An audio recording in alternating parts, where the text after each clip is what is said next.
नमस्कार, मैं आयुष त्रिपाठी और आप देख रहे हैं देश की बात। आज हम देश की बात की शुरुआत दुनिया के 395 करोड़ पुरुषों को समर्पित एक विश्लेषण से करना चाहते हैं। आज अंतर्राष्ट्रीय पुरुष दिवस है और इस दिन को मनाए जाने के मकसद होता है उन आदर्श पुरुषों को प्रोत्साहन देना जो समाज की भलाई में अपना योगदान देते हैं।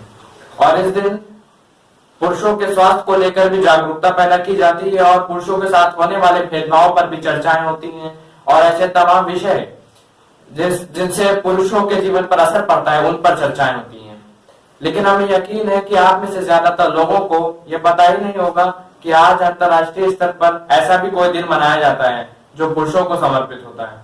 यानी पुरुषों को खुद ही यह नहीं पता कि उन्हें भी कोई दिन समर्पित किया गया है। इसलिए जितने भी पुरुष आज हमें देख रहे हैं, आज हम उन सबको पहले बधाई देना चाहते हैं और फिर उनसे ये कहना चाहते हैं कि आज का ये जो शो है ये देश के और दुनिया के उन तमाम पुरुषों के नाम है जिनको ये लगता है कि उनके मन की बात कोई नहीं समझता, कोई नहीं सुनता। अब आप ये समझिए कि इस दिन को मनाए जाना क्यों जरूरी है। इसलिए जरूरी है क्योंकि दुनिया भर में आत्महत्या करने वालों में 76% पुरुष होते हैं, 76%। बेघर लोगों में पुरुषों की हिस्सेदारी 85% है।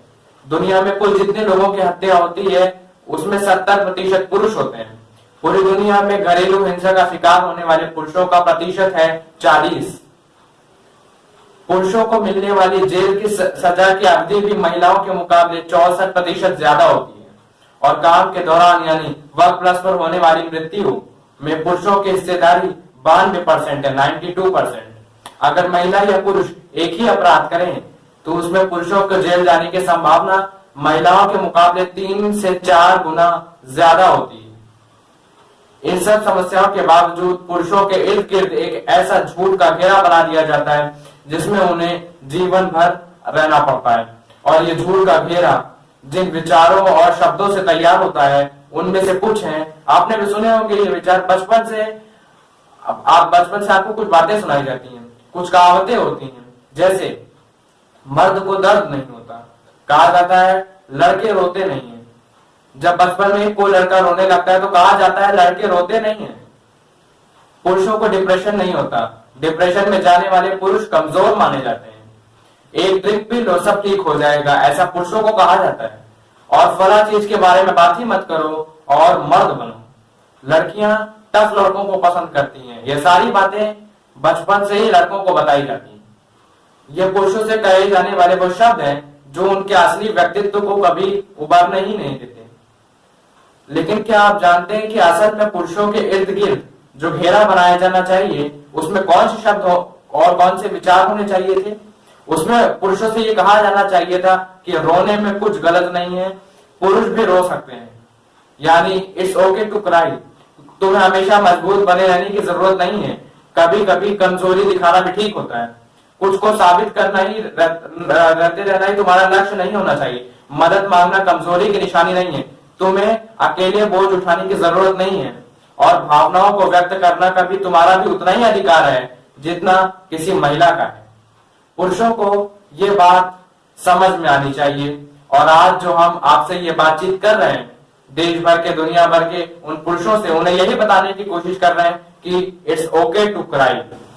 लेकिन इन बातों को समझने के लिए हमें सबसे पहले उन भूमिकाओं को समझना होगा जिन्हें निभाते निभाते पुरुषों की पूरी जिंदगी निकल जाती है, लेकिन ज्यादातर मौकों पर उन्हें अपने कठिन परिश्रम, अपने संघर्ष के बदले में वो सम्मान कभी नहीं मिलता जिसके वो हकदार होते हैं।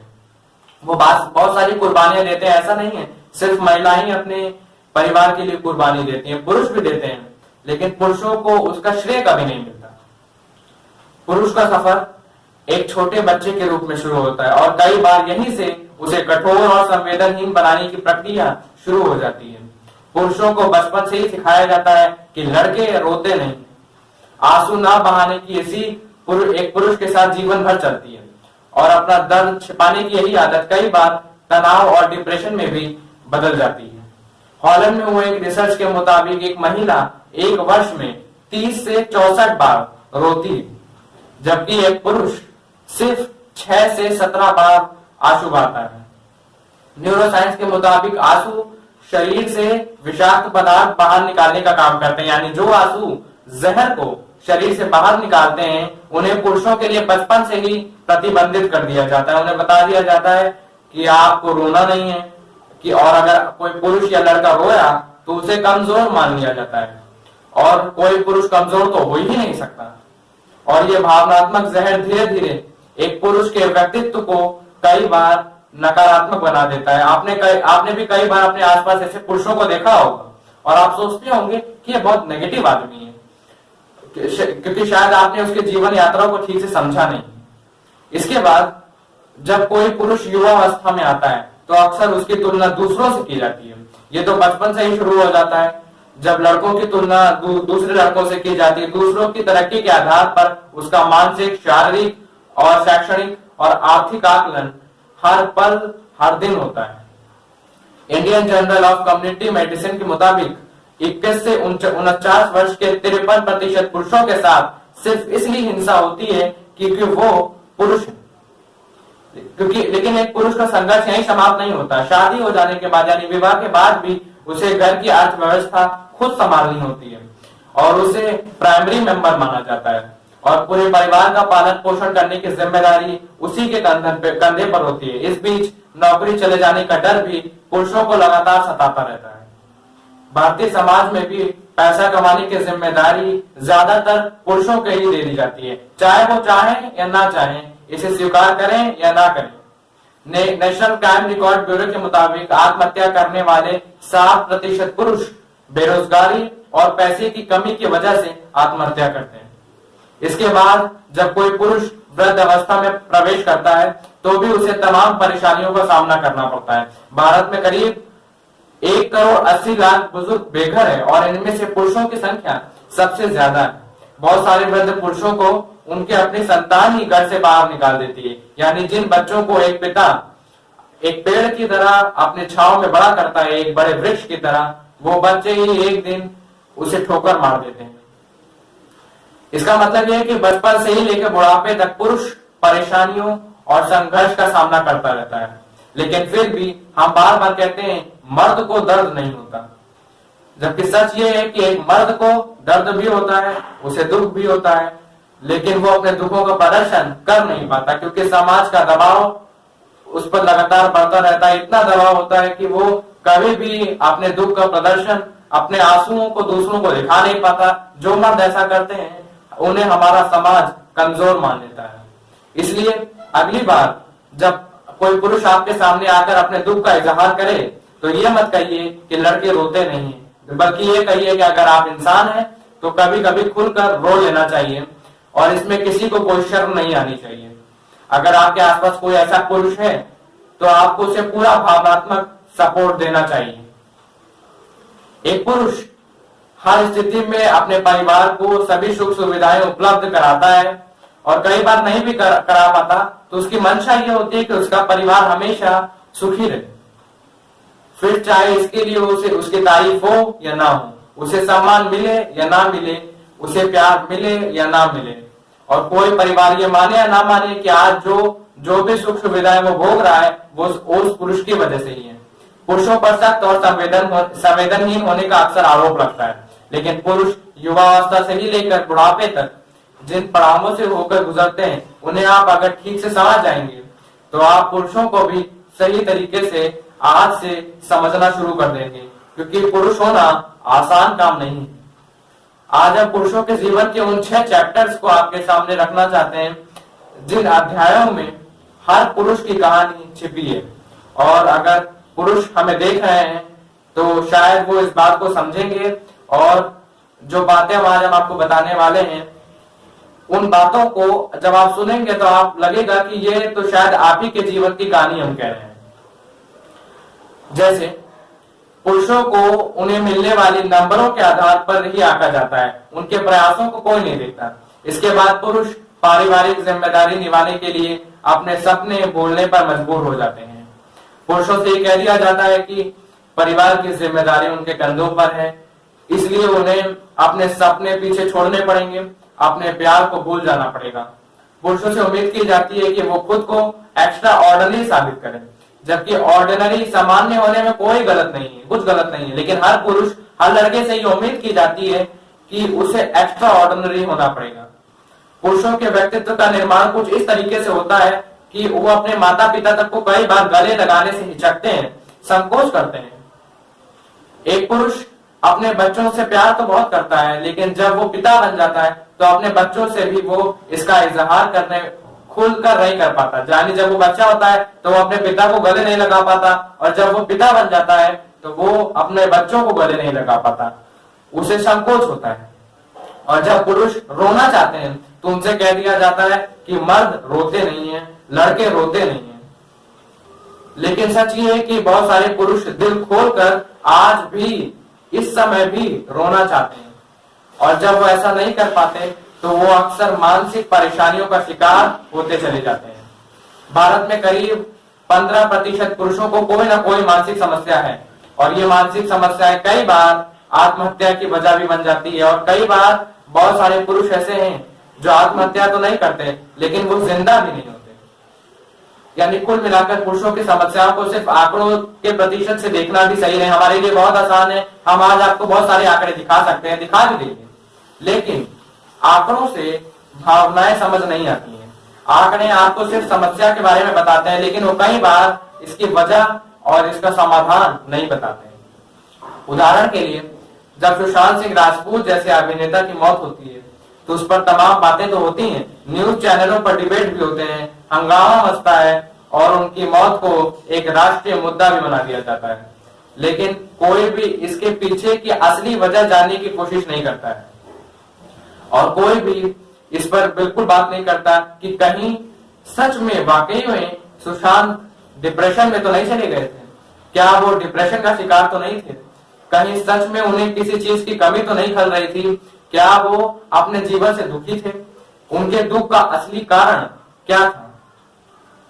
जिस लड़के के पास सब कुछ था, वो सब कुछ जिसके बाकी के लोग सिर्फ सपना देख सकते हैं, जो लड़का सफल था, उसने भला मौत का रास्ता क्यों चुना। आज इंटरनेशनल मेंस डे पर सुशांत सिंह की बात करना इसलिए जरूरी है क्योंकि उनकी मौत कैसे हुई ये अभी तक साफ नहीं हो पाया है, और देश आज भी इंतजार कर रहा है ये जानने के लिए कि सुशांत सिंह को क्या हुआ था। क्या सुशांत सिंह की हत्या हुई थी, या सुशांत सिंह दुखी थे, उनकी हत्या की गई, उन्हें मार दिया गया, या फिर वो डिप्रेशन में चले गए थे, उन्हें किसी बात का दुख था। सुशांत की मौत का मुद्दा टीआरपी का विषय नहीं है, और ये मुद्दा अब भी मरा नहीं है, लेकिन फिर भी सुशांत सिंह राजपूत पर अब सब लोग शांत इसलिए हो गए क्योंकि हम पुरुषों के संदर्भ में वास्तविकता को शायद देखना ही नहीं चाहते। इसलिए इसे आप से एक छोटे से उदाहरण से समझना चाहिए। सुशांत सिंह राजपूत अक्सर एक काले रंग की टी शर्ट पहना करते थे जिसपे लिखा होता था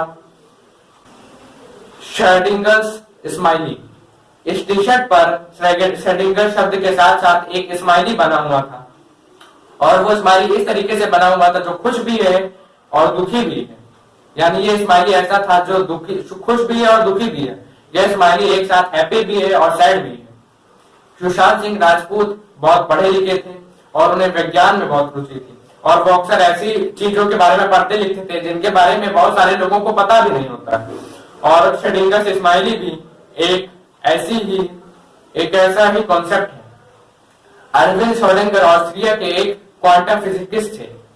उन्होंने एक काल्पनिक प्रयोग किया था, यानी इस प्रयोग की सिर्फ कल्पना की गई थी और इसे हकीकत में अंजाम नहीं दिया गया था। इस काल्पनिक प्रयोग में एक बक्से में एक बिल्ली को बंद किया जाता है और उस बक्से में एक रेडियो एक्टिव बॉम्ब लगा दिया जाता है जो कुछ समय बाद फट जाएगा और उस बिल्ली की मौत हो जाएगी। अब क्वांटम फिजिक्स के मुताबिक सभी वास्तविकताएं उसे देखने वाले पर निर्भर करती हैं, इसलिए जब तक उस बक्से को कोई खोलकर देख नहीं लेता तब तक आप मान सकते हैं कि बॉम्ब फट गया, या आप ये भी मान सकते हैं कि बॉम्ब नहीं फटा। आप मान सकते हैं कि बिल्ली मर चुकी है, और आप ये भी मान सकते हैं कि ये बिल्ली जिंदा है। यानी सारी संभावनाएं उस बक्से में एक साथ बंद है, और जैसे ही उस बक्से को एक बार कोई खोलकर देखेगा उनमें से एक संभावना सच हो जाएगी। यानी उस बक्से को खोलने के बाद ही बिल्ली की किस्मत का फैसला होगा। इसे श्रोडिंगर कैप एक्सपेरिमेंट कहा जाता है, और इसी एक्सपेरिमेंट के आधार पर किसी ने श्रोडिंगर स्माइली नाम से एक टी शर्ट बनाई और इसी टी शर्ट को सुशांत सिंह राजपूत कई बार पहने हुए दिखाई पड़ते थे। और कई बार आज आप अगर, क्योंकि नेशनल मेंस डे है, पता नहीं क्यों सुशांत सिंह की याद आज हमारे मन में, हमारी टीम के मन में पूरे दिन थी। और आज सुशांत के बारे में हम सोच रहे थे कि आज के दिन ये सोचने का दिन है कि सुशांत के साथ क्या हुआ था और सुशांत जैसे और बाकी के जो युवा हैं, जो एक्टर्स हैं, जो पुरुष हैं, उनके बारे में भी सोचने का दिन है। इसलिए आज हम फिर से ये कहना चाहेंगे कि सुशांत की मौत की जो जांच है वो अभी तक पूरी नहीं हुई है। देश आज भी इंतजार कर रहा है ये जानने के लिए कि सुशांत को क्या हुआ था और कोई एजेंसी सीबीआई जैसी एक ना एक दिन, भगवान करे वो दिन जल्दी आए, एक ना एक दिन ये जरूर स्पष्ट करे कि सुशांत सिंह राजपूत को हुआ क्या था। क्या उनकी हत्या की गई थी, क्या या उन्होंने आत्महत्या कर ली थी, उन्होंने किसी बात का दुख था, कोई ऐसा व्यक्ति था उनके जीवन में जो उन्हें लगातार परेशान कर रहा था, या फिर या किसी ने उनकी हत्या की। लेकिन जो भी है वो सीबीआई बताएगी। लेकिन इस देश के लोग आज भी बेसब्री से इंतजार कर रहे हैं कि सुशांत को क्या हुआ था। और आज सुशांत के बारे में जब आपको बता रहे हैं, सुशांत इस तरीके के जो टी शर्ट पहनते थे, इसी तरीके से ज्यादातर पुरुष भी मनोवैज्ञानिक रूप से एक बक्से में बंद हैं, जहां वो शायद खुश भी हैं और शायद दुखी भी हैं। ये स्थिति आज पुरुष की होगी, पुरुष खुश भी है और शायद दुखी भी है। जब आप उससे पूछेंगे तो कभी कहेगा कि वो खुश है और कभी कभी ये भी कहेगा कि वो बहुत दुखी है। सच्चाई क्या है आपको इसका पता तभी चलेगा जब आपका कोई अपना उस बक्से को खोल कर देखेगा। इसलिए आज जब देश की बात समाप्त हो जाए तो इस बक्से को खोलकर जरूर देखिएगा। इसलिए अगर आपके पास कोई ऐसा पुरुष अकेलेपन के बक्से में बंद है तो ये आपका कर्तव्य है कि आप उस बक्से को खोलें और उस पुरुष की स्थिति क्या है इसे समझने की कोशिश जरूर करें। आज इंटरनेशनल मेंस फिलॉसफी डे भी है, इसलिए आज आपको पुरुषों के संदर्भ में एक बार फिलॉसफी के नजरिए से भी समझनी चाहिए। कहा जाता है हर पुरुष के अंदर एक नारी के भी गुण होते हैं, इसलिए हमारे पुराणों में ईश्वर के अर्ध नारेश्वर रूप की भी पूजा की जाती है। एक आदर्श पुरुष वो होता है जिसके अंदर दया और करुणा की भावना भी होती है। हमारा समाज पुरुषों के आंसुओं को उनकी कमजोरी मान लेता है, लेकिन ऐसी सोच गलत है और इस सोच को हमें यहीं पर रोक देना चाहिए। एक पुरुष के विचारों में भावुकता होना कहीं से भी गलत नहीं है, उसके स्वभाव में कठोरता या दृढ़ता होना भी गलत नहीं है, लेकिन एक आदर्श पुरुष के अंदर महिलाओं के प्रति सम्मान का भाव जरूर होना चाहिए। इस बात का भी ध्यान रखना चाहिए। तो चलिए आपको एक बार फिर से इंटरनेशनल मेंस डे की बहुत बहुत बधाई हो। मिलते हैं आपसे जल्दी, तब तक के लिए आप सुरक्षित रहें, अपना बहुत ख्याल रखें। धन्यवाद, नमस्कार।